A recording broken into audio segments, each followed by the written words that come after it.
Hello mga ka-Jograd, no? This is Onse, no? From the Onse TV, no? Nandito ulit tayo para mag-discuss ulit, no? Meron na naman akong kwento, sabi nga ni Juni Boy, no? Ang ating discussion is, pero bago ang lahat pala muna, no? Please don't forget to share, like, and subscribe, no? My channel, and then at the same time, i-ring nyo yung bell para magkaroon kayo ng notification sa mga updates natin pagdating sa mga ganitong uri ng talakayan, no? Ang topic natin ay, ito kasi yung topic na para sa mga anak ko. I mean, ang dami kong anak eh, no? Sa mga estudyante ko from Public Administration to 1, no? ng pamantasan ng lungsod ng Valenzuela. Ang aming topic ay the national territory, no? Ako kasi yung subject teacher nila for ng Philippine Constitution. So, pasisimplihan ko lang para hindi sila mahirapan. Yung talaga maiintindihan nila. No, sana naman yung sa mga hindi ko estudyante, sana maintindihan nyo to, no? Makapulot na kayo ng aral. So, start tayo, no? So, lesson 3 is the national territory. Actually, the national territory is napaka-basic lang niyang hindi not literally basic lang pagdating sa discussion. Pero kasi yung kanyang laman, iisang section lang kaya sinabi kong basic, no? Napaka-konti lang. No, unlike kasi sa ibang articles na sobrang dami ng sections. Ito sobrang isang sections lang tapos dinivide yung mga comprises sa tatlo, no? Kaya malalaman nyo mamaya.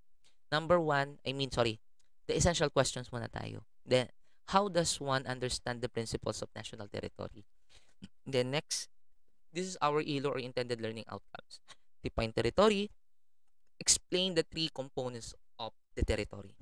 Next, ilakihan natin to. Okay. The Article 1 of the 1987 Philippine Constitution. Section 1. The national territory nilalaman, comprises the Philippine Archipelago. Ibig sabihin, ang buong area ng Pilipinas ay tinatawag na archipelago with all the islands and waters embraces therein and all the other territories over which the Philippines has a sovereignty or jurisdiction, consisting of its terrestrial, fluvial, and aerial domains, including its territorial sea, seabed, the subsoil, the insular shelves, and the other submarine areas, the waters around, between the and connecting the islands of the archipelago. Regarding less of their breadth and dimension, form part of the internal waters of the Philippines. Tatlo yung comprises na ibinanggit ni Section 1 ng Article 1. Number 1 is the archipelago. Number 2 is yung tawag dito, yung internal water na sinasabi, no? The internal waters, no? Next, yung tinatawag nating all other territories over which the Philippines has sovereignty and jurisdiction. Tatlo yung binanggit na dyan, no? Unahin natin yung archipelago o Philippine Archipelago. Ang Pilipinas kasi ibinubuo ng isla, pulupulong isla, kung saan, unlike kasi sa ibang bansa, no? Parang dikit talaga yung lupa. Sa atin kasi kakaiba yung lupa natin. Talagang pulo-pulo, no? Can you imagine na yan? Na tayo lang ata nag-iisang bansa. Hindi ako nagkakamali na halos may pagkakahiwalay-hiwalay ng terrestrial domain o lupa, no? Tayo ata ang pinakamaraming islands kung titignan, no? Iyon yung tinatag na Philippine Archipelago na binubuo ng Luzon, Visayas, and Mindanao. Then next, proceed tayo dito. Mamaya natin i-discuss yung dalawa kasi tasadahan natin. There are three types of components of the national territory. Yung kinds of domain na binabanggit. Kung familiar na kayo dito, good. Pero pag hindi pa, explain natin. There are three types of, or there are three components of territory. Number 1, terrestrial domain. Pag sinabing terrestrial domain, lupa yun. Patungkol sa lupa. Lahat ng anyong lupa, kapatagan, kabundukan, agricultural lands, mineral lands, lahat ng anyong lupa, no? Yan ay nakapaloob sa terrestrial domain. Pag sinabi namang fluvial or fluvial domain, tubig naman ang tinutukoy dito, katubigan. Dalawa yan, the internal and external waters. Then last is yung tinatawag nating aerial domain or airspace, no? Meron din tayong basihan diyan sa aerial domain. Exclusive, no? Exclusively, excluding the outer space. Kasi ang outer space kasi pagkatapat natin outer space, hindi naman natin sa atin yan eh. Maraming nagmamay-ari ng outer space. Kahit sinong bansa pwedeng magmay-ari ng outer space. Kaya nga legal, yung iba dyan nagpapalipad ng mga rockets sa satellites eh. Diba? Kasi hindi naman permanente yung outer space na nakatapat sa Pilipinas. Umiikot din yan eh. Tama? Next. Yan. What is the terrestrial domain? Refers to the land, agricultural, forest, timber, mineral lands, and national parks. Pag sinabi namang aerial domain, above the territorial lands and waters of the Philippines, excluding the outer space, kagaya na sinabi ko. And then last, the fluvial, from the word fluid. It refers to internal and national waters, external and territorial sea or waters over which the Philippines exercises jurisdiction and sovereignty. Dinagdagan ko lang. Next, all over the territories over which the Philippines has sovereignty and jurisdiction. Tatandaan ninyo, ito yan, no? Yan yun. Asa na yun? Ito pala, nauna ko lang i-discuss. Ito yung tinutukoy natin. Tama ba ako? Ito yun. Ito yung tinutukoy ko. Yan. Includes any territorial that presently belongs or may be future belong to the Philippines through any accepted international modes of acquiring territory. Yung tinutukoy ditong international modes of acquiring territory, ito yung tinutukoy no? The archipelagic principles and doctrine by the International Conference on the Law of the Sea. Pumirma tayo dyan sa kasunduan na yan, no? Tatandaan ninyo, meron tayong sinusunod na area pagdating sa internal waters, no? Kaya nakapaloob yun sa archipelagic principles. Pero bago ang lahat, ano ba ang nakapaloob sa katubigan, no, ng Pilipinas? Number 1 is the territorial sea. Pag sinabing territorial sea, yan yung lower until the lower ground, no? Mag-start tayo from the territorial land. Pag sinabi namang seabed, yun yung ground, yung loob mismo ng katubigan. Part din ng Philippine sovereignty yon. Pag sinabi nating subsoil, yung lupa ng tubig, atin din yun, may karapatan din tayo doon. Pag sinabi nating insular shelves, no, lahat ng natural resources na pwedeng makuha natin sa loob ng katubigan ay atin din. And other submarine areas or other areas na nakapaloob sa Philippine or territorial sea. Yan ang ibig sabihin ng liman na yan. Intindihan, meron tayong sarili nating soberenya at jurisdiction. Next, may tinatawag tayong internal waters. Ano ba ang meron sa internal waters? Ito yung tinatawag nating internal waters. Yan, nakikita nyo to. Ang tawag dito, baseline. Baseline ang tawag dyan. Pansinin ninyo yung sinabi na, ito ha, ang Pilipinas kasi meron tayong tinatawag na archipelagic country. Ibig sabihin, tayo ay dinadamitan ng isang batas na nakapaloob sa doktrina o prinsipyo na isa sa ginawa o na isa batas noong 1950, kung nagkakamali, no, ng International Conference on the Law of the Sea. Ito yung ating sinusunod. The definition of internal waters. Meron tayong tinatawag na around, between, connecting, the islands yan na hindi end. The islands of the archipelago. Ano yon? Around. Ito yon. Around. Between the territorial land and the baseline. Next. Connecting. Yan. Alam nyo, itong nakakaganda sa Pilipinas eh.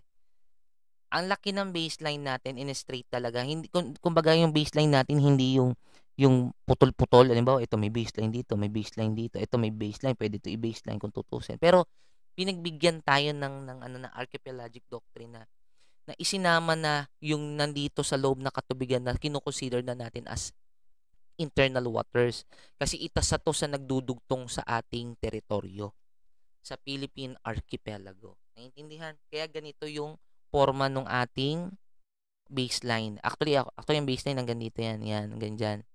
Yan, ewan ko ba't nandito yan. Ewan ko ba't nandito to. Kasi pag ganun yan. Ito yung tinatawag nating baseline. Tapos sa loob ng baseline, ito yung tinatawag na internal waters. According to the archipelagic doctrine or principles ng International Conference on the Law of the Sea. Nakapalob yan sa batas. Yung pinakong konstitusyon yan.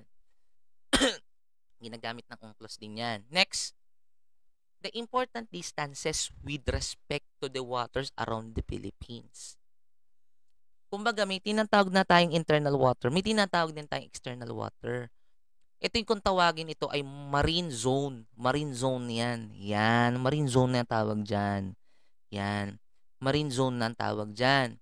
Ito, nakikita ba? Ano kaya ito? Basta marine zone yan. Outside of the baseline, no? Na yan, magkakonekta na yan. Ngayon, itong marine zone na hati sa tatlo. May tinatawag tayong territorial sea, contiguous zone, at exclusive economic zone. Etong mga zone na to, no, may kanya-kanyang sukat yan. At may kanya-kanyang karapatan, no? May kanya-kanyang tungkulin yan sa ating teritoryo. Alin ba dapat yung dapat pangalagaan at alin dyan yung pwedeng daanan ng mga cruiser ship, no? Na nagkakaroon ng paglalakbay, no? Yung legal na daanan ng mga manlalakbay na ginagamit ay katubigan, no? Malalaman natin yan mamaya. So unahin natin yung territorial. Sige, naghanda ako ng paint. Yan ako to. Yan. Yan. Naganda ako ng paint. Na all may paint. Yan. See? Ay, oh my gosh. Ano? Okay. Yan. Lalakyan ko na lang. Huwag kayong mag-alala. Ano ba lakyan to?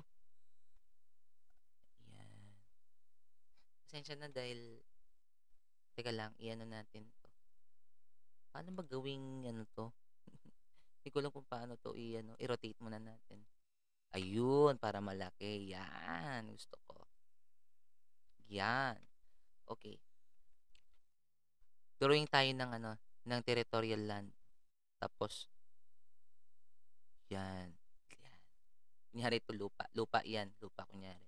Kasi ito tubig. Ito yung tinatawag nating marine zone. Ayan, marine zone. Yan. Marine zone o maritime zone. Next.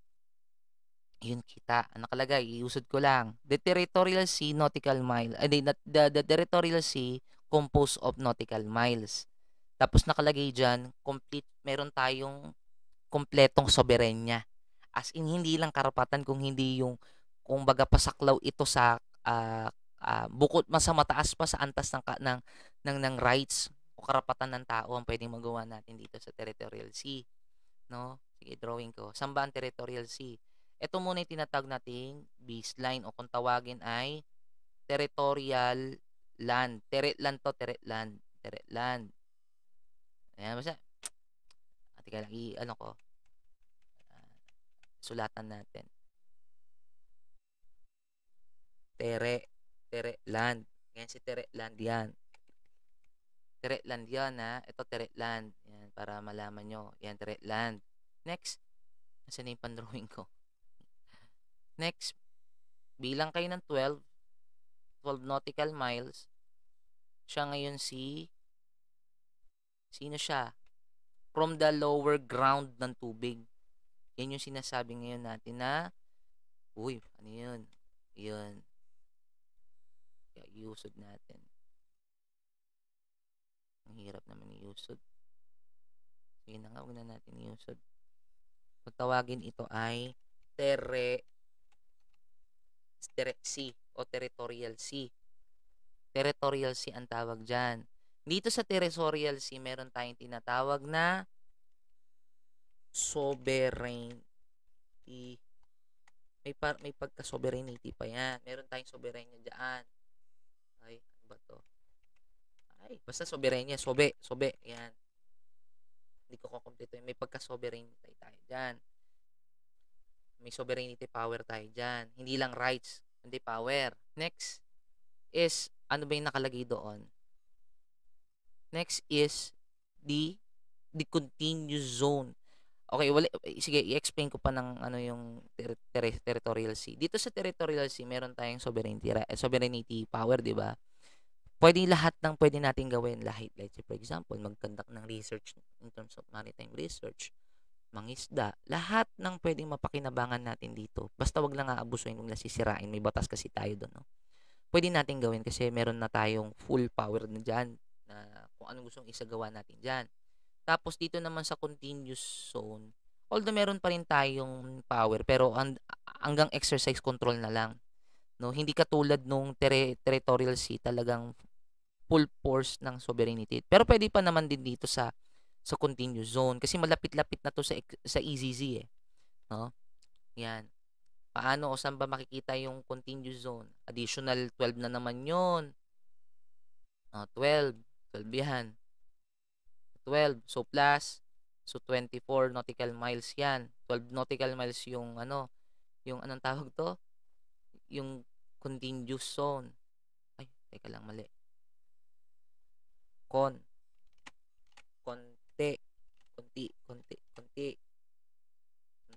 Tapos, sa continuous zone,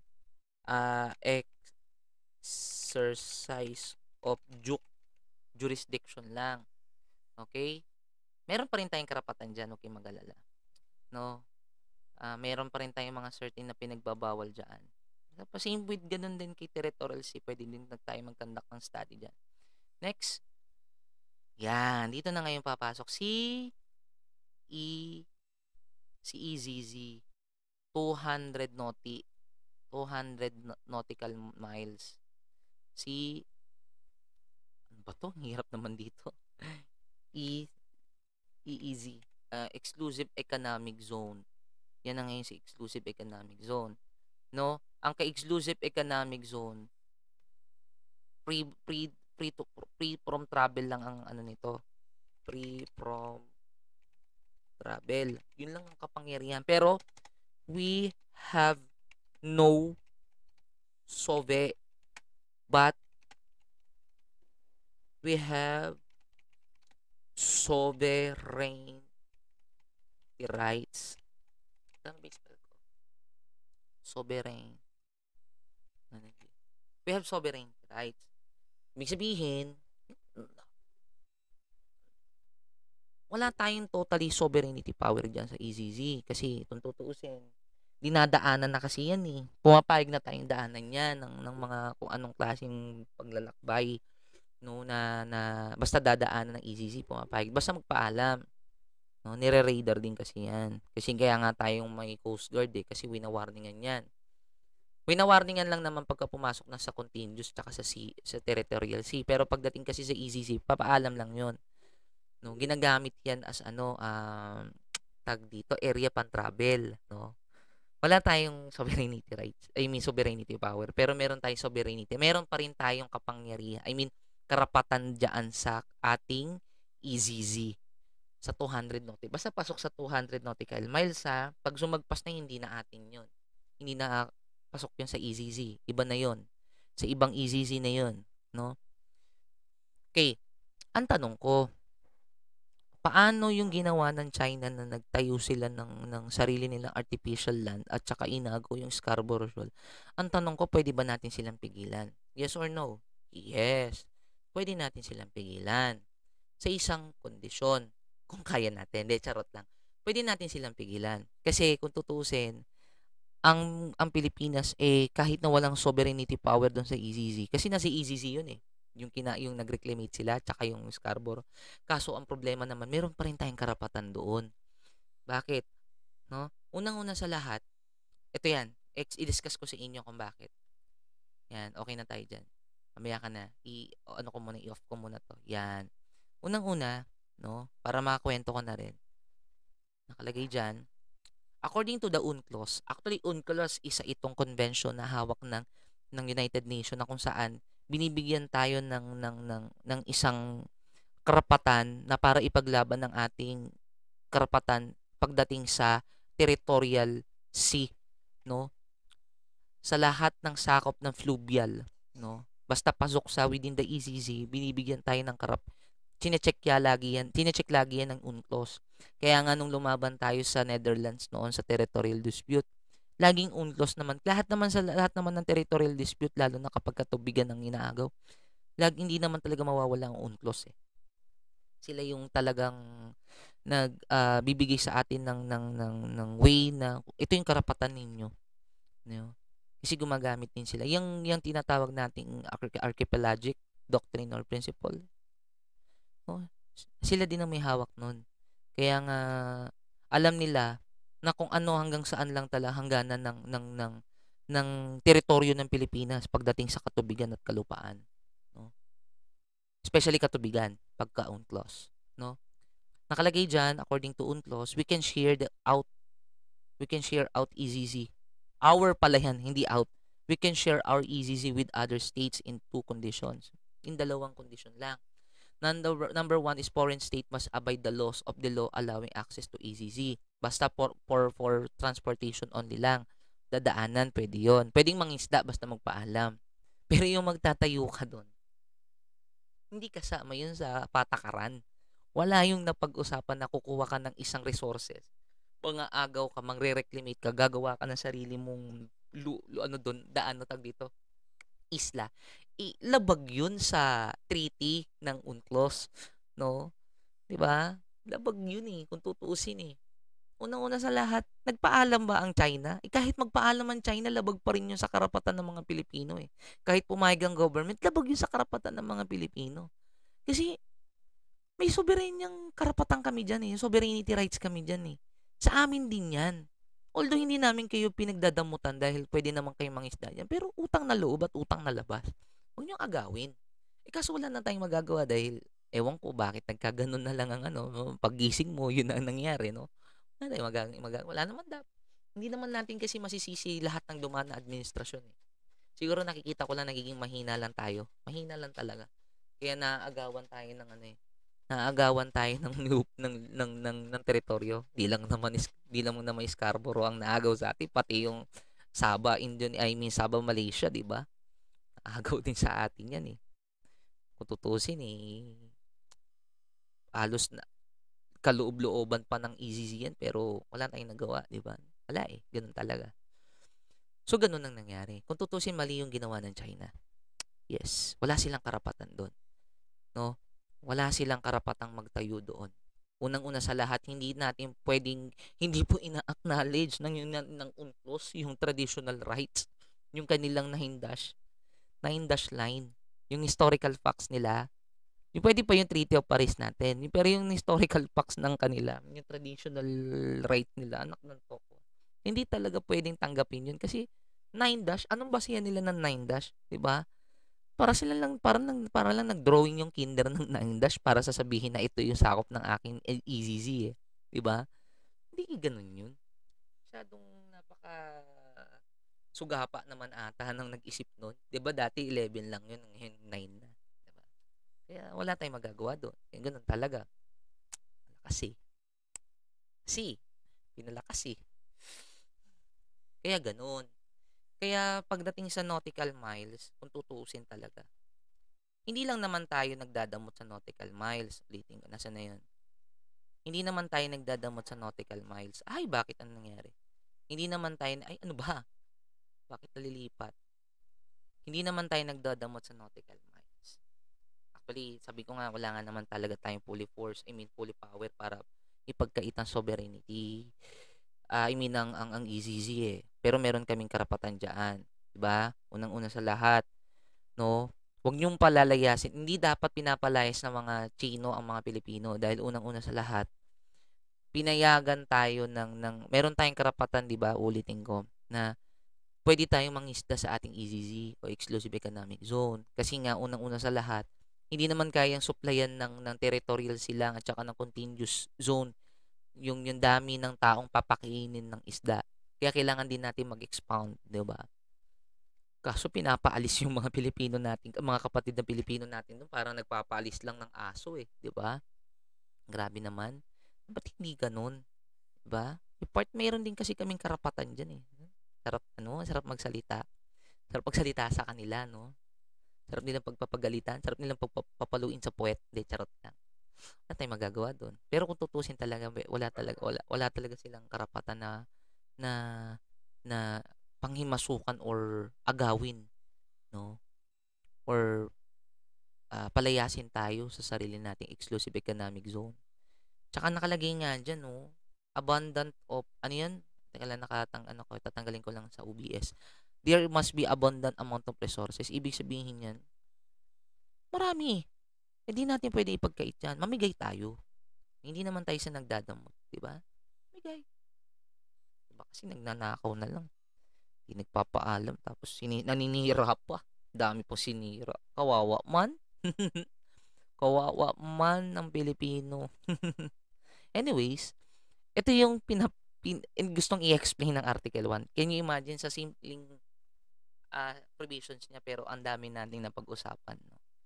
No, isa lang, ganito lang 'yan. Tatandaan ninyo, sa Philippine Archipelago napakalawak, hindi lang lupa, hindi lang itong baseline ng basihan. Marami pa tayong sinasabing uh, sukat, which is the contiguous, which is the territorial sea, at saka yung EZZ. Meron yang mga ano yan, may sukat yan na in accordance with the the policy of the UNCLOS, no? Na isa din sa kinabibilangan nating treaty na pumirma ang Pilipinas noon, no? Napakalawak ng pag-aaral ng national territory kung titingnan ninyo. Madaling intindihin kung titingnan, no? No, ang ganda-ganda talaga ng Pilipinas. Nandito yung West Philippine Sea, tapos yan dito nag-reclaimate. Tingnan nyo, pasok na pasok sa 200 nautical miles. Sana all. Wala tayong magagawa. Diba? So, yun lang. No, sana maraming kayo naiintindihan mga anak. Lalo na yung mga public administration ko dyan na talagang napakabait at napakamasunurin na estudyante, no? Wala na laging yung tatandaan, no? There are 3 comprises in the Philippine archipelago, no? The 3 islands, so consisting of 3 islands. Number 2, sorry, there are 3 comprises of the national territory. Number 1 is the archipelago, of the Philippine archipelago. Number 2 is the all waters embracing, mapa internal, mapa external. Basta ito yung nakapaloob sa archipelago doctrine or archipelagic doctrine or archipelagic principles ng International Conference on the Law of the Sea. And then last, the all other territories over the Philippines has sovereignty and jurisdiction. Diyan napapasok yung marine zone. Naintindihan? Lahat ng resources niyan sa baba atin. Ito yan, oh. Ito yan, oh. Yan yan, oh. Yan yan, oh. Ba? Naintindihan? O, diba? O, diba? O, diba? Diba? Diba? Diba? Diba? Thank you sa inyo mga anak, no? Sana sa mga public administration ko, ulitin ko ulit, sana may naintindihan kayo kahit konti, no? Napaka-basic lang nito. Charot, ang hirap kaya. Kailangan maganda, mabusisi ang pagtuturo nito para maintindihan nyo. Ulitin ko ulit. Pag 200 nautical, pagka territorial sea, meron 200 nautical miles. Pagka natatakpan ata. O, tama. Pagka territorial sea, 200 nautical miles. Tapos kapag sinabing contiguous, ayan, yung territorial sea, start yan doon sa baseline, sa territorial land, tapos bibilang ka ng 200 nautical miles.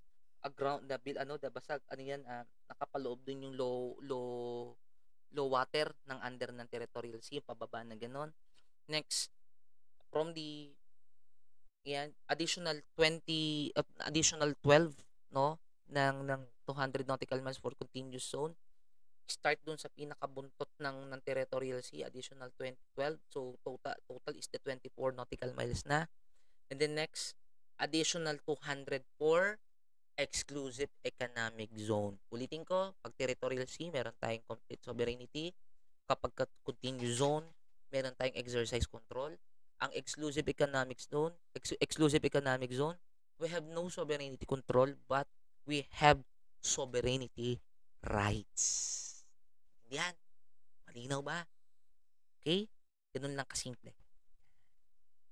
Ah, thank you, thank you. Check it out. Don't forget to share, like, and subscribe, and then ring the button mga hindi ko estudyante. Ah, sa susunod na topic natin, mas mainit-init, abang-abangan, chika minute, tambayan, no? Online tambayan with Onse. Thank you, thank you, thank you, thank you. Sana all.